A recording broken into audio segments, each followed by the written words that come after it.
qui a personnellement eu des rapports sexuels avec plus de 137 femmes. La plupart conscientes. Ça, c'est magnifique. Alors là, on est à la fête des montgolfières et moi je suis censé vous raconter à quel point les hommes ne sont que des dégonflés. Mais je crois qu'on sait tous que c'est les femmes qui nous gonflent avec leurs conneries. C'est pas parce qu'elles disent non que ça veut dire qu'elles pensent non. Si c'était le cas, je n'aurais eu que 90 femmes. Très bien. Parfait. Et c'est quoi ça? Tu as... Oh. Nous revoilà. Eh bien, Je donc- crois que nous avons quelques petits problèmes techniques, n'est-ce pas, Larry? Oui, quand on fait une fête du vin, ça peut... Ça y est, je suis... Salut. Et c'est reparti. Je suis navrée. Mais Jack Magnum ne sera plus en mesure de présenter l'abominable vérité. Ce qui ne devrait pas vraiment nous surprendre, puisque les mecs ne sont jamais fiables. Qu'est-ce qu'elle nous fait? Oui, Harold, oui, je sais, on arrange ça. Prenez Mike Shadway, par exemple. Il a disparu de l'émission, sans un mot d'explication. On croit qu'on sait ce que les hommes vont faire, on croit qu'on sait ce que les hommes veulent faire. Mais quand on en arrive à l'instant précis où ils sont censés se manifester, et je sais pas moi, prendre les choses en main, ils se dégonflent. Oh oui, je vais prendre les choses en main. Mais vous allez direct dans 2 minutes. Ça se passe bien, hein? L'homme grand et fort, plein de courage, cet homme dont on nous rebat les oreilles dans les bouquins et dans les films depuis qu'on a 9 ans. C'est une illusion, il n'existe pas.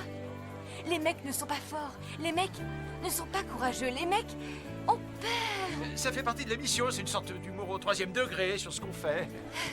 Et même s'il arrive qu'il s'abandonne dans l'ascenseur d'un hôtel et que ce soit totalement romantique et plein de potentiel, les mecs sont incapables d'assumer la chose. Pourquoi? Parce que les mecs sont faibles. Eh bien, laissez-moi vous dire une chose sur les femmes. Les femmes voudraient nous faire croire que ce sont elles qui sont les victimes, qu'on leur brise le cœur rien que pour se marrer. Je croyais qu'il était parti.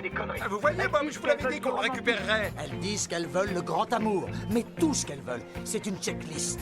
Est-il parfait? Est-il beau mec? Est-il médecin? Et vous les mecs, même si vous remplissez tous ces critères, ne vous faites pas d'illusions, elles ne coucheront pas avec vous. Elles coucheront plutôt avec un assemblage composé avec soin, purement vénal. Le portefeuille, non la personne. Le look et non l'âme. L'impression première, non les principes.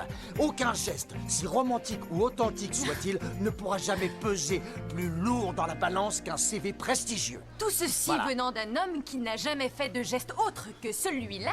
Ah, et alors, l'ascenseur, c'était pas un geste? L'ascenseur était un moment de passion, suivi par un moment de panique de ta part apparemment. De panique. Je suis monté dans ta chambre. Oui, et ensuite tu t'es enfui. C'était pas de la panique, chérie. C'était le refus d'entrer en compétition avec la checklist vivante qui était dans ton pieu. Tu devrais me remercier. Il reste 10 secondes. Ah, On est prêt à s'envoler plus haut, plus loin?